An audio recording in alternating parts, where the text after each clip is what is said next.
Hi, everybody. My name is Katonah Coster. I am the VP of Marketing at FameHouse, which is a digital marketing agency based in Philadelphia. Very excited to be here, and thank you to the Digital Music Forum for having me and all of our panelists today. Without further ado, I'm going to jump in and let's get started by having our panelists introduce themselves, and in appropriate fashion, we will start with our two dicks. So.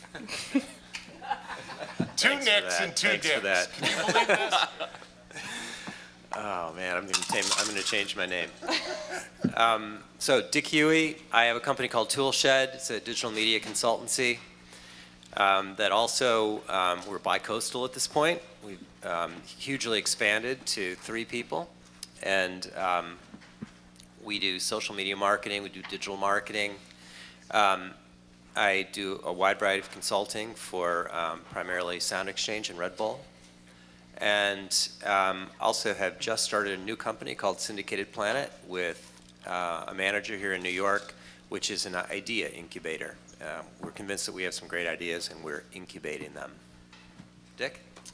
Hi, I'm Dick Wingate. Oh, yeah. I'm Dick Wingate, and I wear 2 hats. I'm principal of Dev Advisors, which is a digital entertainment consultancy that works with both early stage companies as well as established companies on business development, licensing, distribution, and overall product and corporate strategy. And I work with companies such as Songza and a company called LiveStage, which will be released shortly, and I also advise a couple of venture firms, including Digital Entertainment Ventures and Kava Capital. And then I also, one of my clients has emerged as part of one of the things that I'm focused on these days, which is BHI Music Group, which I'm acting as president of, and we have our first 2 albums coming out this fall through Caroline Universal, and we're very excited about that. Nick Panama. I run a company called Cantora. We're an entertainment ventures company, been a record label. We've also got an investment division where we work with digital startups and bring them into the entertainment space. My name is Jim Griffin. I'm a veritable fossil in this industry, or at least my son says so. I'm getting up there in the years, but have spent a lot of years working in the music business. Now I involved with a startup I can't talk about. I'm doing a lot of consulting, a lot of work with the Copyright Office around registry issues. That's probably what fascinates me the most. I can interject that Jim and I have started doing these panels together in about 1994 or 5, I think. Yeah, it's got to be 20 years, no question about it. Vice magazine called me the other day, maybe last month, and said, hey, it's been 20 years since you put together that first full-length song for Griffin, the Aerosmith download. And that shocked me that it had been 20 years we have been doing this, releasing songs digitally now, even not on CDs, online. So it should be a mature industry, but it's certainly not. I'm Nick, Catchdubs. I started the Fool's Gold label with my friend A-Track 7 years ago. We both balance being full-time DJ producers with, running a label that's a home for a lot of artists who kind of live in the crossover space between hip-hop and electronic music. We've put out records by Kid Cudi, Danny Brown, Duck Sauce, have a little mini festival thing going on called Day Off, and I'm excited to represent kind of what a new form of label can be, in 2014 and moving forward. Well, that's a perfect lead-in to my first question for you guys. First of all, I also want to give a little credit to the rest of my team at FameHouse who helped me to put together some of these questions. But just to get things started, what does a label mean to you guys in 2014? And how has the model changed in the last couple of years? Look, it's just a name to call it a label. I mean, it's a joke of a name, really, because it refers to the label that used to be slapped on a piece of vinyl, whether it was a vinyl record or a cassette or a compact disc or whatever. And it represented a very, very narrow interest in the music. An interest that didn't even have a copyright until 1972. And then it exploded. And now I would say it's dead.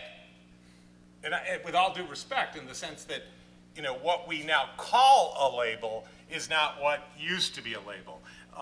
In other words, you want income streams that are much more than selling the songs that are involved, much more than the product side of the business, which is really what a label used to stand for. We are the product. Definitely. I always say that, the selling of music is probably the least interesting thing that we do at Fool's Gold as a company. I kind of describe it to artists like, you're not signing with a label, you're joining a gang. There's no reason for an artist to sign to a label in this day and age just because. And because, we have a real sort of, family environment and a community of acts, like I want artists to be on Fool's Gold because they welcome our ideas. If you want to, you can release music yourself, you can license it yourself, you can do all of this yourself, but come to Fool's Gold because you don't want to. Come to Fool's Gold because you want that input, because you want to be a part of something that, like you said, isn't just slapping a label on something. Although I will say that, one of the important things for me is for a Fool's Gold release to be exciting in the way that, a Raucous record was exciting when I was a teenager, or a Moax record, or a record on Beastie Boys, Grand Royal. Like, I want people to see our little logo on the corner and want to seek out more and wear it on a t-shirt and come to the shows and really just kind of create this creative universe around the artists and the releases. But that is funny. And I say that because when I worked at Geffen, we had a saying, no one ever bought a Geffen record, nobody ever read a Simon & Schuster book, nobody ever went to a Paramount movie. I mean, the idea that you would present yourself at a record store, not that they exist anymore, or even go online looking for a label for a Geffen record or a Universal record is kind of funny. But it's funny, but but it happens all the time. I mean, it happened in the universe that I grew up in, which was originally starting at the Beggars Group and the Four Beggars labels. That happened all the time. And not only that, as soon as when I started Toolshed and moved into working with record labels like Merge Records or Touch and Go, yes, the scale of it was very different to what you're accustomed to. And I take your point that it's that being a label is much more than sales. But that connection point for the customer is really what it's all about as far as I'm concerned. It's really the primary reason that you would want to join a collective, whether it's Fool's Gold or whether it's somebody else, would be that unless, for instance, you're a pop band and you've got an obvious radio hit, then clearly the major label environment is probably the one you're focused at.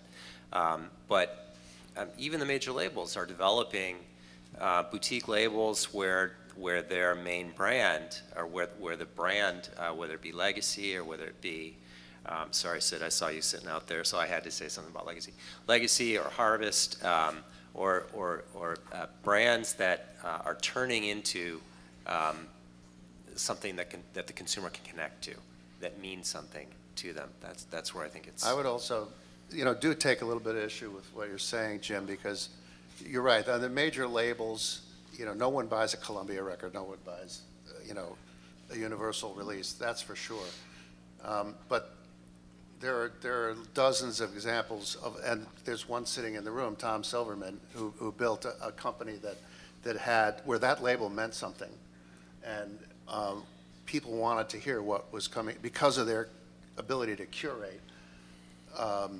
And there are others that did it, that also did focused on a geography, as well as maybe a sound like Sub Pop or Mammoth in the Carolinas. So I think there's two kinds of labels. There's the independent world where you can still create a brand identity based on the label's ability to curate, and then the major labels. And as Dick said, if an artist wants to be on a major label, you better have a radio record, because otherwise you're going to get lost in the shuffle. Because the major labels are really, at this point, their strengths are in radio promotion, worldwide distribution, and the ability to coordinate releases, on a worldwide basis. When they want to hit that lever on, you know, the new U2 album, or, well, I guess Apple's going to hit the lever on U2 based on what the New York Times reported, and I guess we'll know that in about 2 hours. But if they want to hit the lever on Lady Gaga, they're going to hit the lever on Lady Gaga in a way that can't be done by anybody else. I think probably the best example of what a record label is actually, Nick, what you guys are doing at Fool's Gold, right? I mean, you're curating, you're using your brand to curate a lifestyle, and you're doing it through live events, you're doing it through products. I think what you guys are doing with 8-Track and Cameron is a perfect example. You're curating producers, you're curating artists that aren't even on your label, right? That have their own label. Yeah, and you know, saying that it's a lifestyle brand, you know, I think is an accurate description of what we do. You know, sometimes people can use that dismissively, you know, like you know, that it's, you know, oh yeah, you have these cute little sweatshirts in your store. But I think that it's important to sort of identify your audience and identify with your audience, you know, and Fool's Gold started out as just a place for us to release our friends' music and our own music, and it's grown into something much more. But at the end of the day, it's sort of carving out a lane that's our own. And because there's so much competition for people's attention, you know, you need to do what you do to stand out. And, you know, there are actual lifestyle companies and clothing brands and car companies and whatever that want to get into the music space, as they say, and fail at it, you know, because it's not their sort of core business. And for us, as many kind of like cool little tchotchkes and, you know, product collaborations as we do, the music still comes first. And, you know, releasing music, sometimes it feels like a headache. It feels like, why bother? Like, why are we going through the hoops of licensing this properly when artists could just put it up on SoundCloud punk rock style and say, fuck it, you know? Yeah. But we want to do it right. We want to sort of build something that can kind of stick around. And it is a little Don Quixote at the windmills trying to do that in this world where, you know, there are no rules a lot of the time.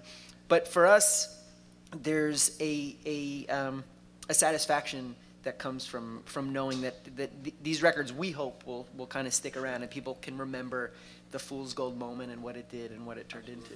You know what's interesting? I just wanted to say something really quick. I think it was probably 2004, right about when iTunes launched. That's right about when I started having conversations with Apple, and so did a million other people, so I wasn't unique, about doing proper label search, about having the capability to drill down on a specific label. And I must have had these conversations for 8 years. They still don't have it. Still don't have proper label search. And to me, that's really the disconnect between, you know, that was something that mattered for the labels that I worked with and still work with. And it didn't matter for the big labels, and I think that's why it never happened.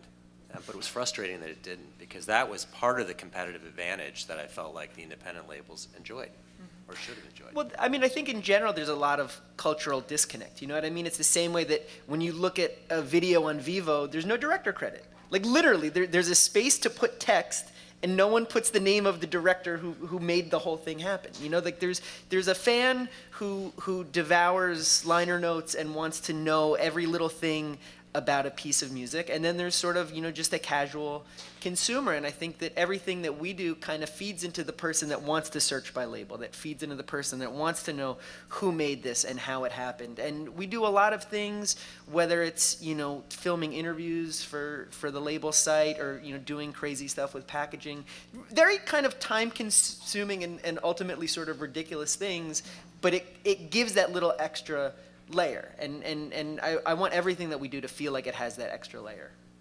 Nick, can I ask what you feel like the return on the investment into those kinds of content is for you in the label? Is it, you know, it seems like I would guess it's probably a small group of people that are really watching those. Yeah, it's hard to quantify. Like, I'm sure our biggest fans haven't paid for any of this music. You know, like I'm sure that that's the case. But who knows? Maybe they bought a $50, you know, hoodie. Like, there's other kind of fringe benefits that come from it. I think that by able to kind of show this, you know, this really kind of dedicated fan, whether they're actually buying music or not, it shows what the label's about. And when we approach someone for a sponsorship or a partnership, they can see, like, look at this dedicated audience. They trust us, they have faith in the label, and it's different than the kind of things that you could do when you're, just putting like, I don't know, like a new snack chip or, mid-price hatchback out there, you know? Yeah, so I mean, I think, kind of what everyone's getting at here is that the model has changed dramatically and that it's continuing to evolve, and it kind of sounds like we're talking about this almost becoming a niche, not quite industry, but almost. So I wonder if you guys can talk a little bit more about sort of where you see this evolving over the next 5 years, since we are talking about the future here, and what the business model actually looks like. Obviously, sales are what they are, so which revenue streams are you looking to now? Which ones are going to be the most important for the hypothetical label of 5 years from now? My hope is that it's a music company, that we're not label over here, publisher over here. I mean, what I love about your description is that it seems to me that you're describing your company as a music company, that you love music, you're focused on that. But the label, as separate and distinct from the publisher and fighting over $1 in the middle of the table, is costing us all money. It's making it extremely difficult to license. It's giving our industry a bad reputation. And so when we defend this old way of doing business, we've got trouble. And I think you don't have to look much further than this panel. And I mean it with great respect, but we're 5 white guys. And what I have to say about the future of music is that 5 white guys isn't the future. The 2 things you can put your finger on and say this is more likely the future of this business is that women are going to be much more involved. Damn right. And look, I'll just give a very, very brief history lesson, and that is that it was a lot of old white guys who took the business from Renaissance fairs, like in upstate New York and that sort of thing, and they put vinyl albums in the trunk of their car, and they fancied that music could be something more than, say, cosplay at some Renaissance fair. And they made that happen. They brought Bob Dylan, they brought all manner of folk artists and so forth forward, and they made this a fantastic business. And they did it with control. They put records in the trunk of their car, and they controlled them. And I'm saying that that very male model of consummating relationships with consumers ad seriatim without so much as finding out their names is dead. And this new future is more about a feminine notion of marketing, which is starting relationships that never end. And that's where it's at. Look, Amazon.com is a woman. Because I never met a guy who remembers the color of your eyes and all your sizes and your telephone number. It's like a guy's idea of a good Saturday night on Santa Monica Boulevard is just that. It's like Christmas time in the music business, how it used to be. And that was that we loved the idea that people would come up to the counter, slap $20 down, we'd give them a box, and they'd disappear. That was consummation. That was consumer. That was fuck. And that's got to be over with now. We've got to move on to where it's all about marketing, it's all about relationships, it's remembering people's names, it's building relationships with them on behalf of bands. We can have that. And the other thing I'll say is that it's not about selling records in the United States. The United States is important, fine, it will always be, but in the future, it'll be about selling records in the BRICS countries, Brazil, Russia, India, China, South Africa. So I think the future of the music business, not the label business, is going to be found in a broad diversification that can be in some way symbolized by gender and will happen geographically. That's a great lead into one of the things I wanted to say. You hit so many of the touch points of what I wanted to say next. So we do some work with the artist Melissa Ferrick, woman.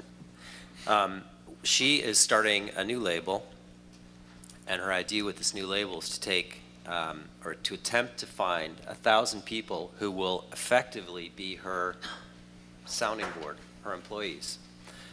She's, for her idea for the model is $100 a year from each of them. For that, they get all her music, and they also get all input into everything that she does, everything. The selection of music, the choice of music, what to put out, when to put it out. I think this is a great example of the forward kind of thinking that's going on.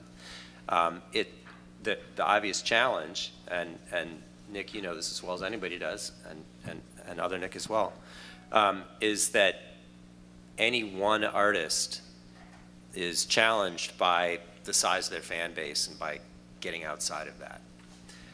That makes it really tough, and that's where having more than one artist in a group, in a co-op, whatever you want to call it, is really advantageous, because you can can take one fan base and introduce them to somebody else, and that's why brands work, I think.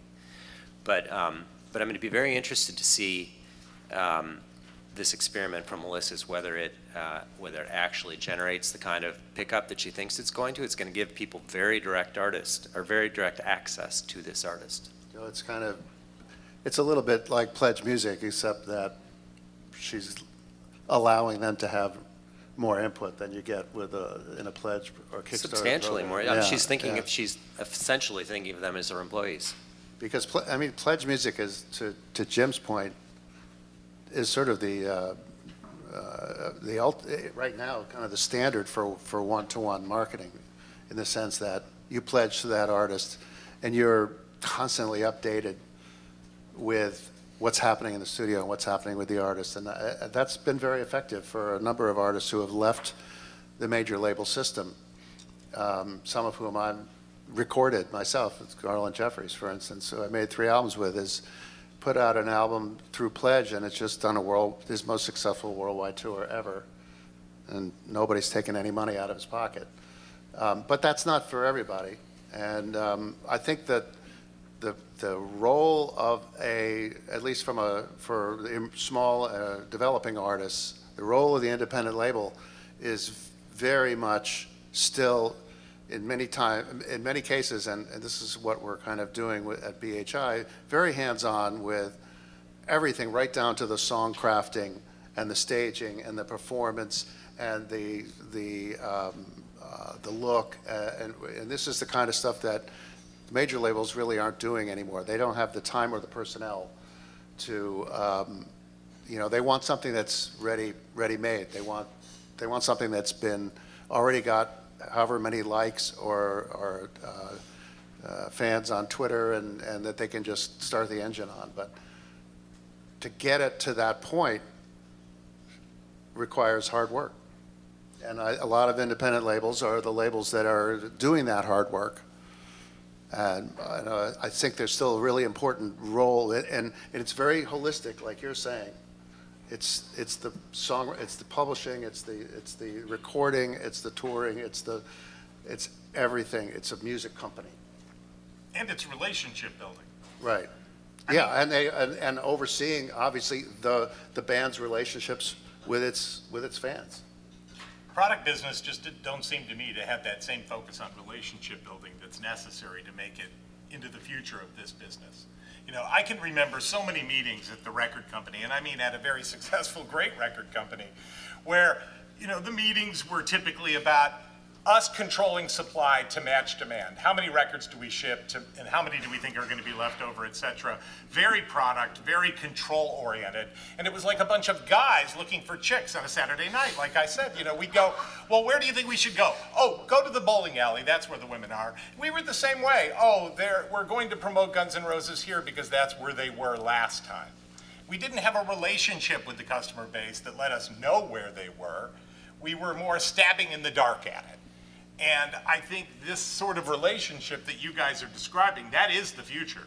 It's the future of marketing. It's the present of marketing when it's done right. So I think unquestionably we have to move away from that control-based model that had sustained us so well for so many years. And it's seductive to stick at it because, boy, is it profitable when it works. So let me ask you, in this new relationship-based future that we're talking about, then it's not really about record labels, is it? What about a management company? I mean, Yes. I agree. Yes. Yes. We're not sure there's a Yes. distinction, I don't think. Right. Properly done. Absolutely. That's what I would argue. Is I think the record label is either what Fool's Gold is doing, right, which is more of an experiential kind of company that's got many different facets and Right. products, right? Or it's a management company and a label, in the traditional sense. In fact, my company's doing a lot of this right now. We're basically a bank, right? We started as a record label, indie label, pressing records, selling vinyl out of my car in high school in LA. And now we're more kind of like an executive producer where we bring in relationships and help kind of the creative and the marketing angle. But most of the time we're just writing a check to a really awesome management company like Q Prime that is fully staffed. Love Cube and does Prime. everything way better than I could ever do. But you see, know? even the big labels that Better were, than the major labels can. Yeah, yeah, true. but even the labels that were in a way burying and leaving behind, that was their MO. If they liked your manager, fine, and if they didn't, they'd replace them.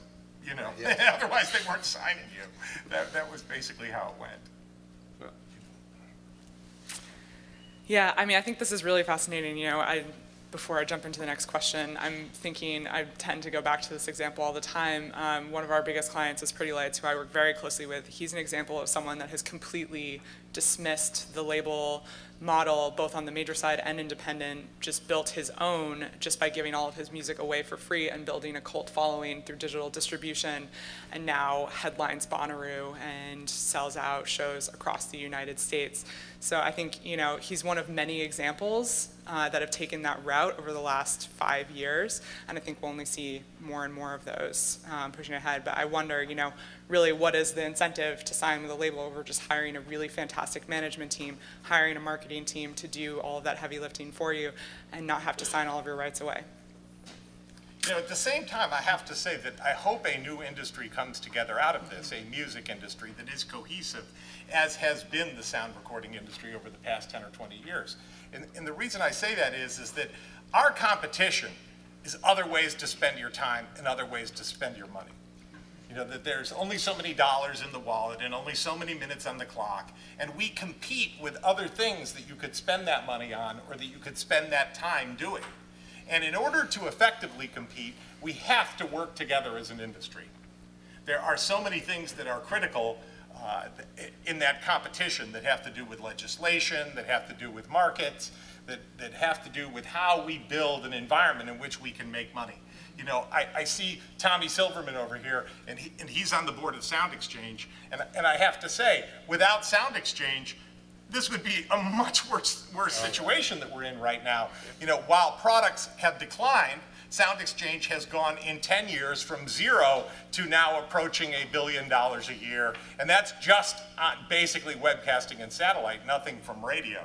So if you unleash radio, if you bring that into a level playing field and they start paying too, this is an extraordinary source of revenue that can be very fairly split between those who deserve it based on, listens and that sort of thing. And we wouldn't have that but for Tommy and others working really hard to make that happen.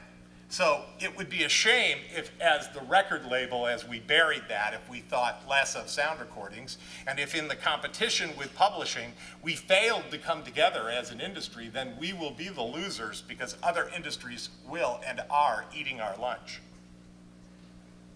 The competition for dollars is fierce, more fierce than ever before, and there's so much free entertainment today, not just music. Well, it only feels free. That is the point. Okay, well, free, at least it doesn't require you putting down cash, right? You Never maybe did in advertising music. support. Radio has been playing our stuff. I for so understand, many years. right? But if you were downstairs this morning, you've heard a lot about, YouTube is the elephant in the bathtub. YouTube sucks an enormous amount of the music business away from other higher revenue generating services, such as Spotify.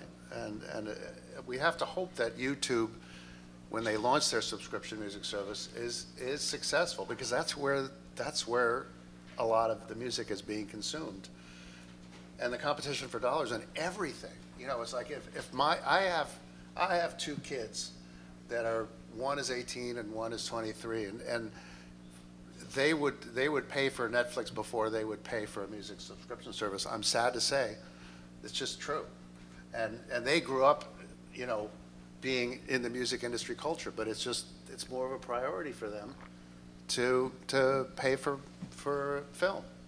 And we got to think about them in new ways. And I don't mean to pick on this in this particular instance, but I'm going to do it, which is that the more we think of those we deal with, these fans, because I love your word there because it's the right word, than the word consumer. Because this consumer word is an old word. It comes from a time when if I bought a record, it was a record you couldn't buy. And controlling supply against demand was, in fact, the business. But today, people don't consume music. when they hear a song, there's no less music for other people to hear. In other words, the house isn't consumed by the fire. We don't decrement supply when people listen to music anymore.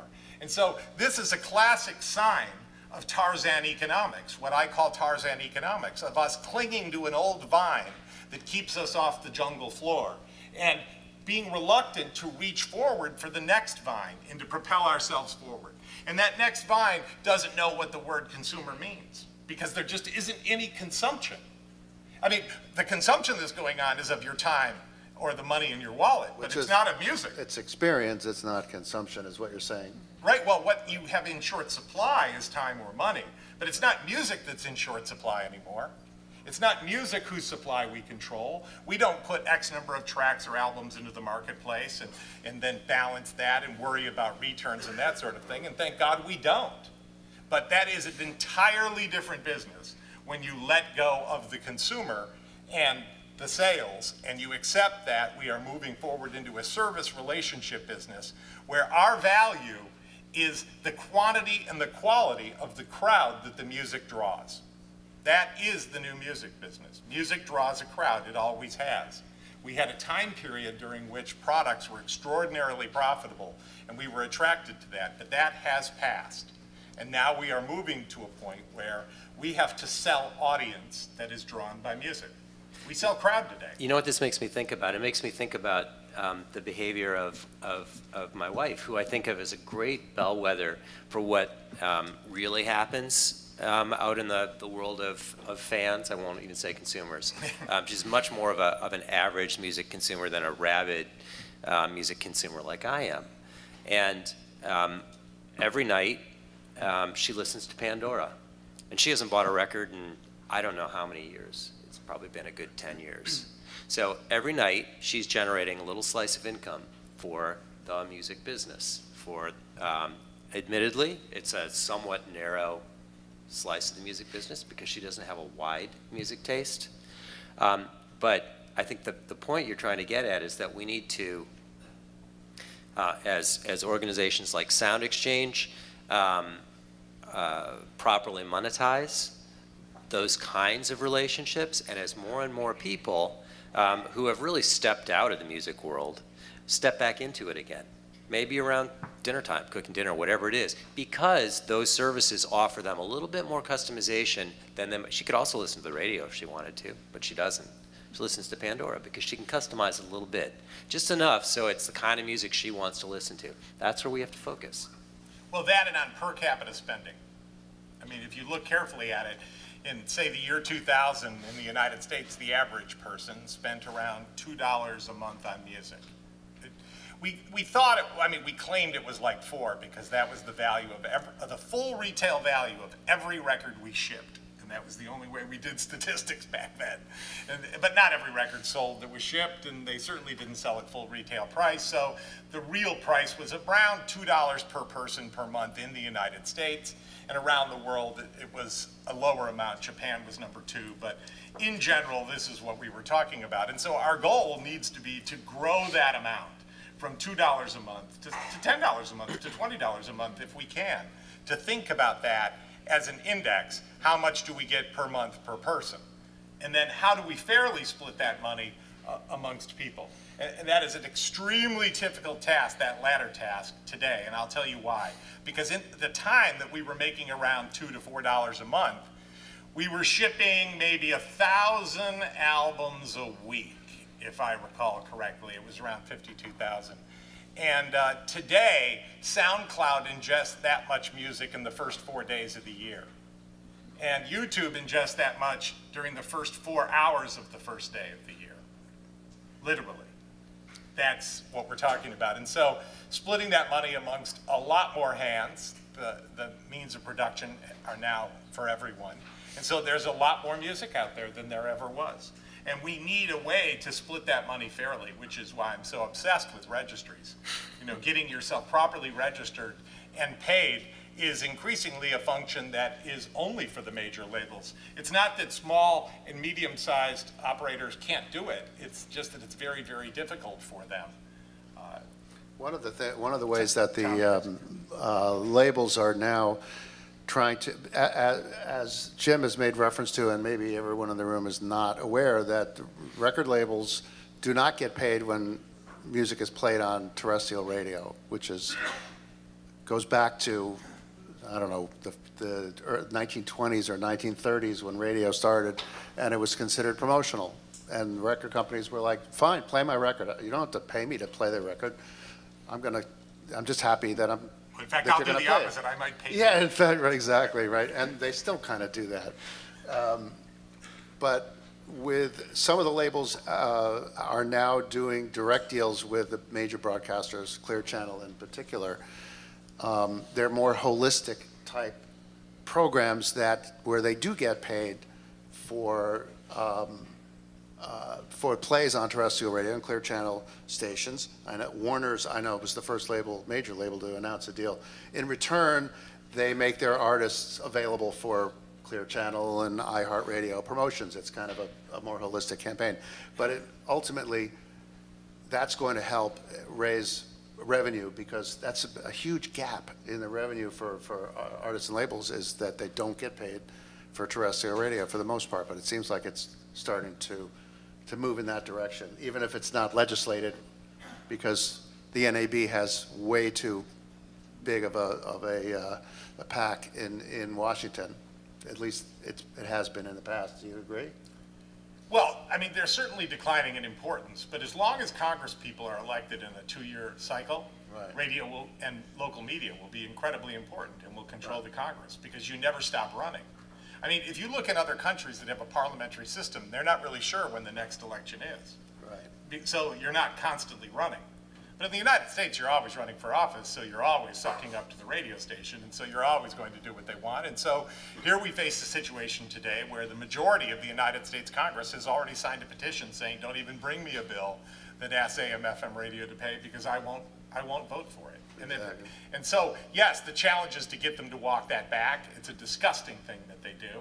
I mean, let us just speak very, very clearly for a moment about these revenue streams, and that is that you have a webcaster like Pandora, and they are going to part with 50 to 60 cents on every dollar to pay their royalty load.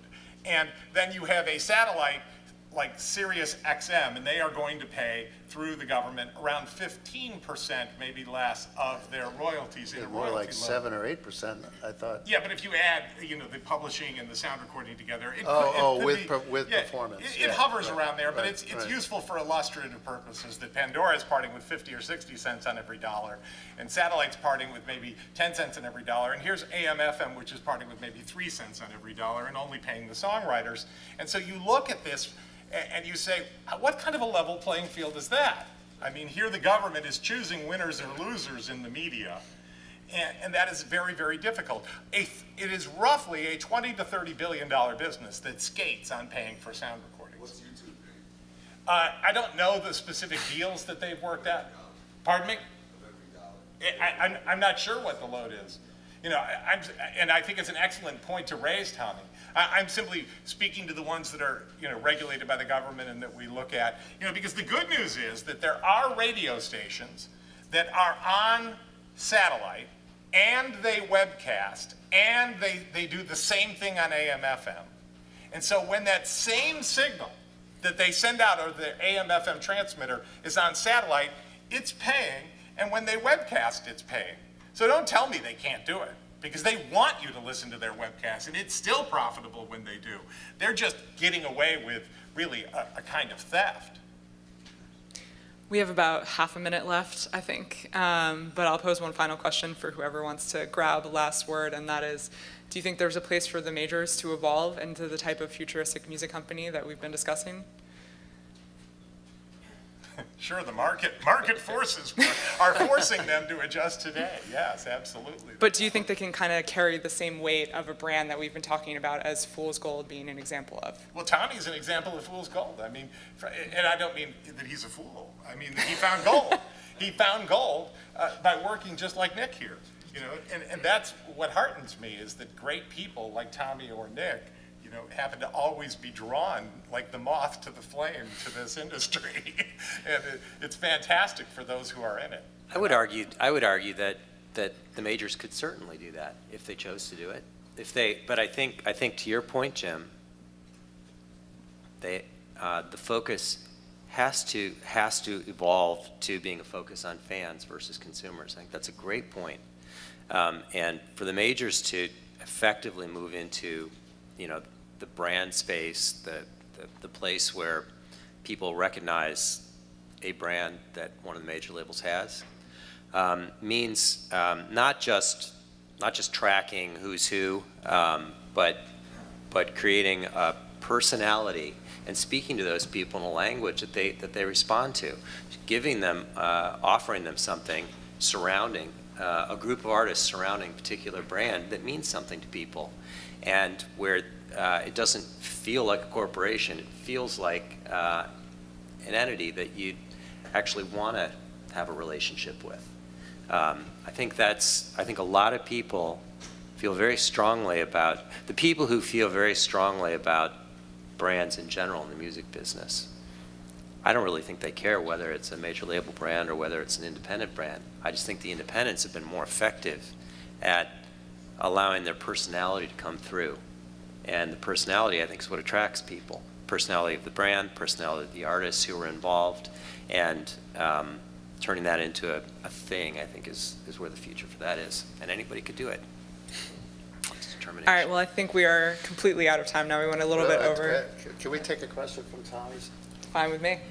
First of all, I think the majors have an opportunity, and squandered an opportunity 15 years ago, to get data and information on who the fans are. They could have made the deals, but they didn't make those deals. They were only thinking about revenue.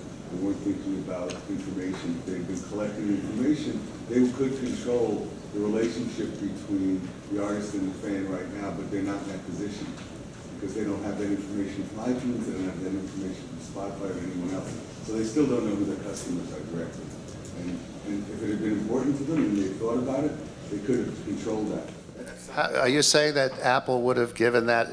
They could have made it, if they had made it part of the deal back in the original days, maybe they would have had to give up an extra nickel, but it would have been worth it if they had had the direct relationship. Or maybe they would have said, you can sell it, but we're going to deliver it. There's a million things that could have been done, but the die is cast and it hasn't been done. They're the only ones that could have done that. The indies could never have done that. They still might have the ability with new technologies to make those kind of deals instead of just saying we want to take X percentage of your company and have a guaranteed minimum advance guarantee of $1 billion every time. They could say, no, give us information and we'll not take a big advance. I mean, there's things they could do. They just don't see the importance, the long-term strategic importance of having a relationship with the consumer or /fan.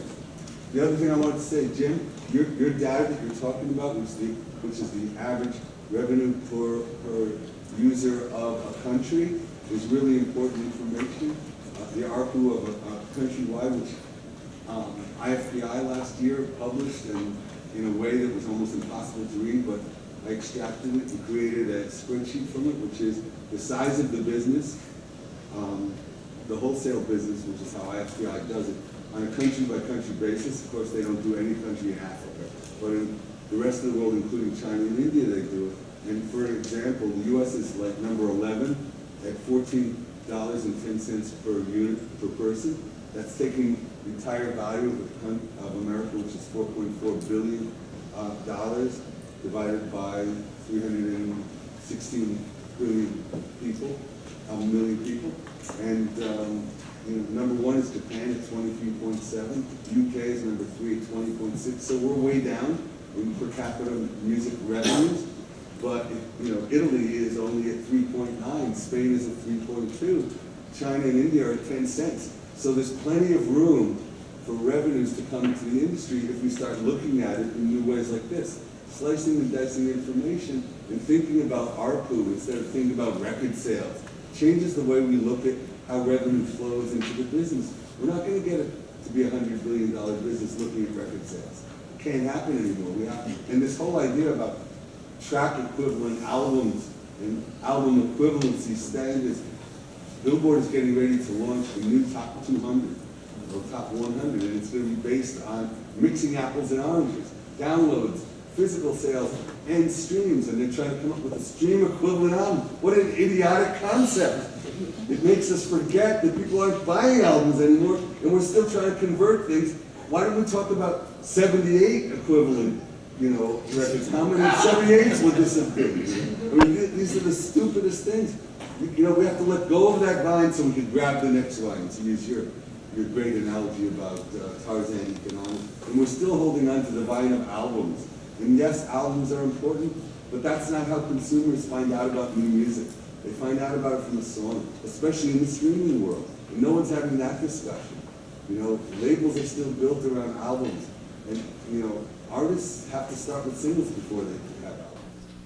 I love it that you do that, Tommy, because, I get this spreadsheet out and do the same thing and run the numbers against the population and look for the trends. And, that really is how we have to start thinking, because it's how our competition thinks when we're competing with other forms of media.